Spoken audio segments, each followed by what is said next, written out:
smile, you can make a person feel good, you can make a person laugh, but whether or not a person is happy is deeply and totally and utterly out of your control. The prerequisite for spending time with any person is that they nourish and inspire you. They feed your flame. Look at your last 5 text messages. Are those people feeding your flame or dousing your fire? Put your phone down for just a second and look around. Look to the people around you. Are those people throwing logs on your fire or are they pissing on it?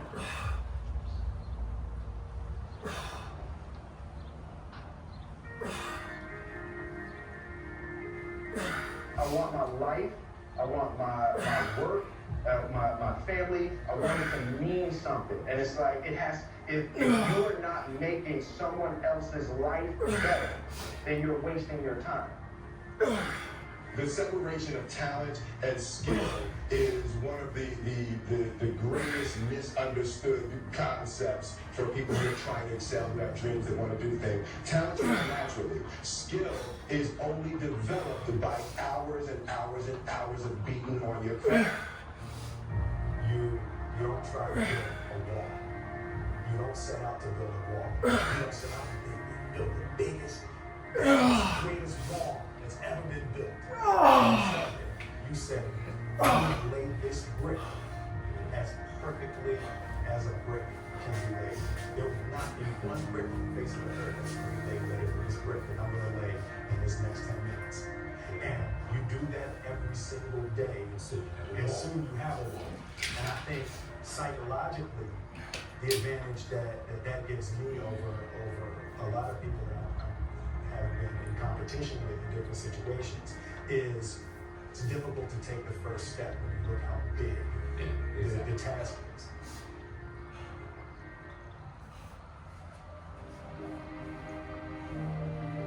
The definition of who I am is very clear to me, and it also redefines who I want to be. In that I know for a fact that I'm stronger than I thought I was. You can't help but ask yourself the question, what would I do if I was in Muhammad Ali's shoes? I'm motivated by fear. I hate being scared to do something. And I think what developed in my early days was the attitude that I started attacking things that I was scared of. Why were you scared in your bed the night before? What do you need that fear for? Just don't go. Why are you scared in your bed 16 hours before you jump? Why are you scared in the car? Why did you not enjoy breakfast? Fear of what? You're nowhere even near the airplane. Everything up to the stepping out, there's actually no reason to be scared. It only just ruins your day. You don't have to jump. And then in that moment, all of a sudden, where you should be terrified is the most blissful experience of your life. And God placed the best things in life on the other side of terror.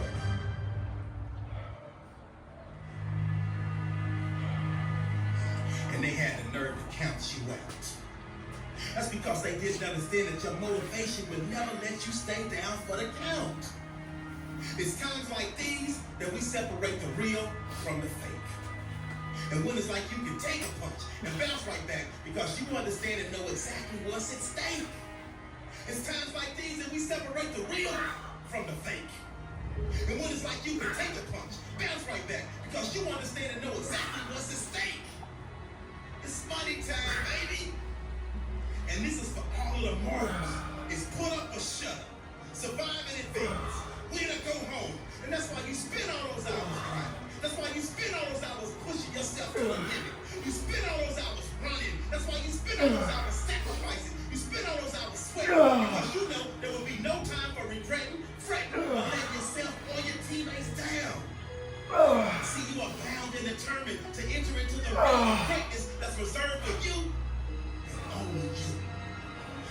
day ever comes that you're tired enough to quit, then I need you to act like a car with 4 flats and retire.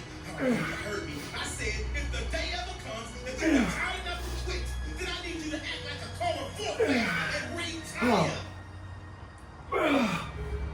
Next level success is reserved for those that are willing to not start counting the race until it starts hurting.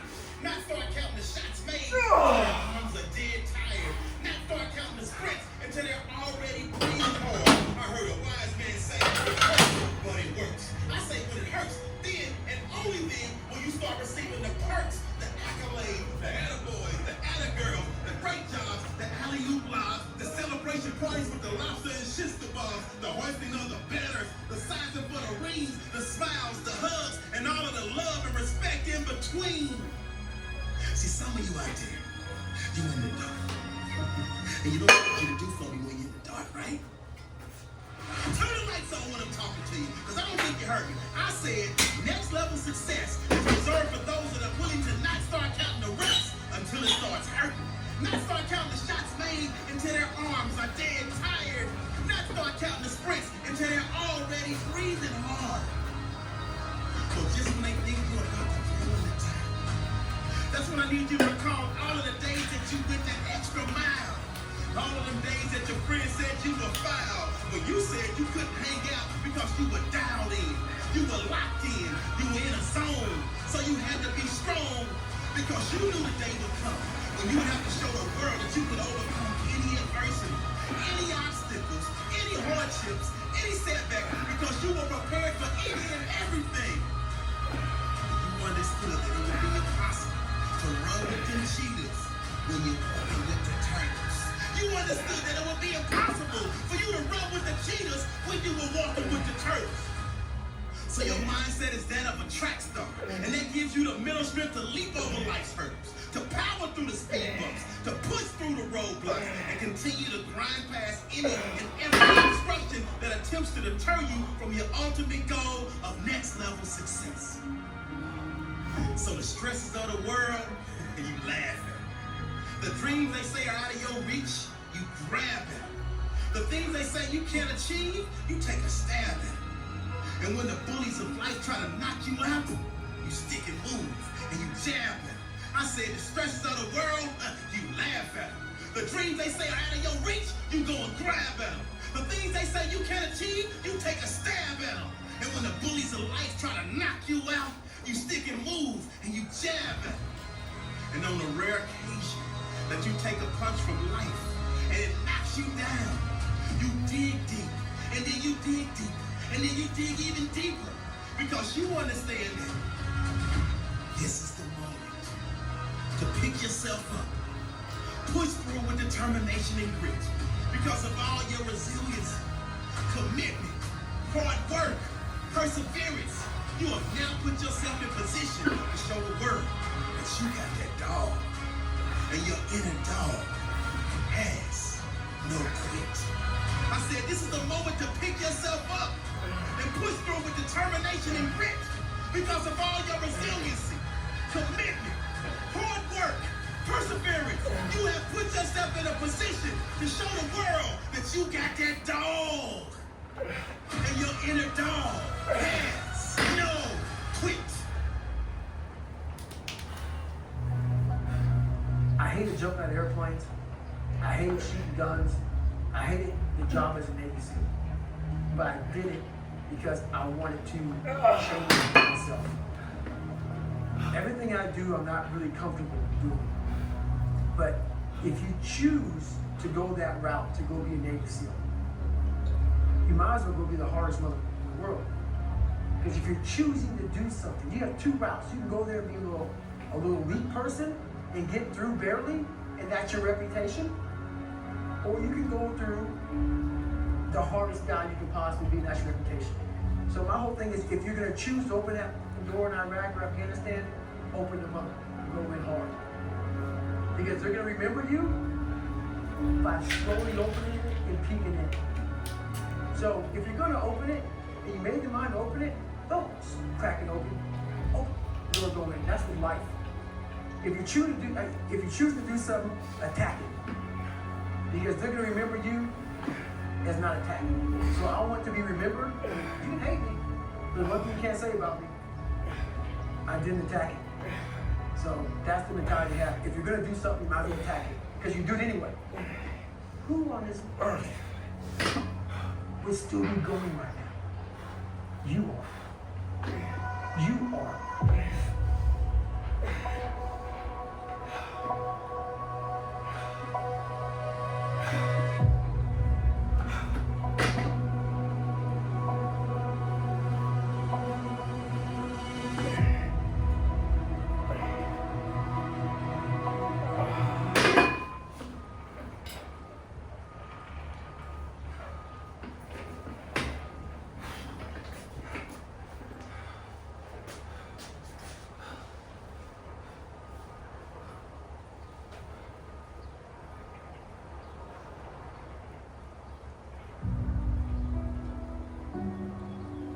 Why is it so important to get up early?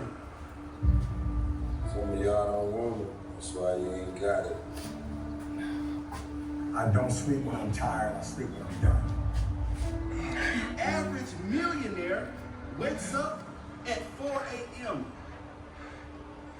So it started off 4 o'clock in the morning where I'd start and I'd start with my cardio, then I'd have breakfast, and then I would go to the gym, and then I'd go to work.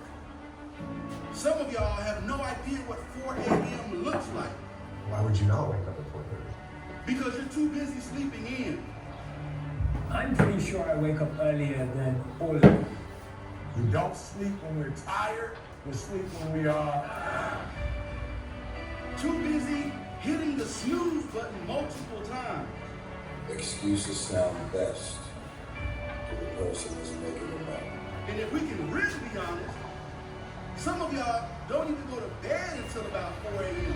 If you can get up before the rest of the world is awake, right? Before the enemy's awake, you can get so much done. You're so much more productive. Stop feeling sorry for yourself. Wake your ass up. And they ask you, well, why are you up so early? Take responsibility to make your life happen. Awaken the beast inside. Wake up at 4 a.m. So I begin to tell myself there must be a reason. When you have something to do, when you have someone to love, when you have something to look forward to, when you get up in the morning. So people who have something to look forward to don't need an alarm clock because they have a reason for being. If you want to have one of the best lives in the world, which is you live on your terms, you have to pay your dues to get there. You've decided that you're not going to allow your circumstances to define you. You've decided that you're not going to allow the events, the things, the people, life, determine who you become.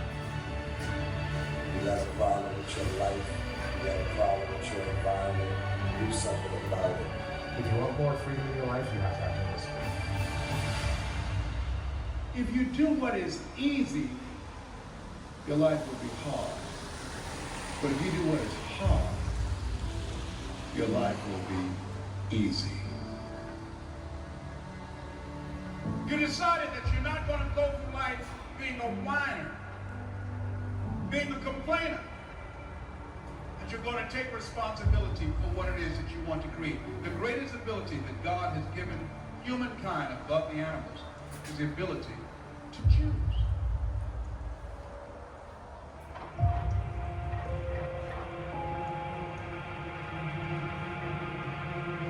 I'm not gonna sit here and tell you life is gonna be Ron Howard happy days every day. It's not gonna be that way.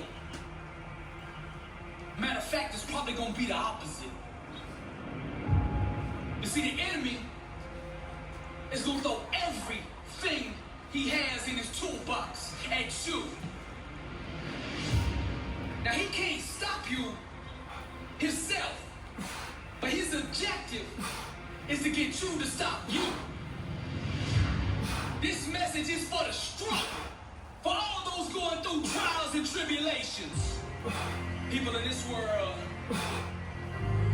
are gonna fool you, disappoint you, turn their back on you. The closest around you are gonna give up on you. And when things hit the fan,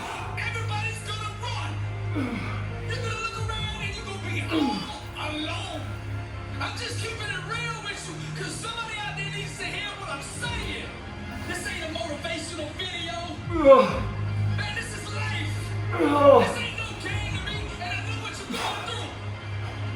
And I'm gonna speak life into you right now. Nothing, listen to me. Nothing can stop you. God will never leave you nor forsake you, and that is all you need. There's a power inside of you that you can only discover when you are truly alone. Just as the waves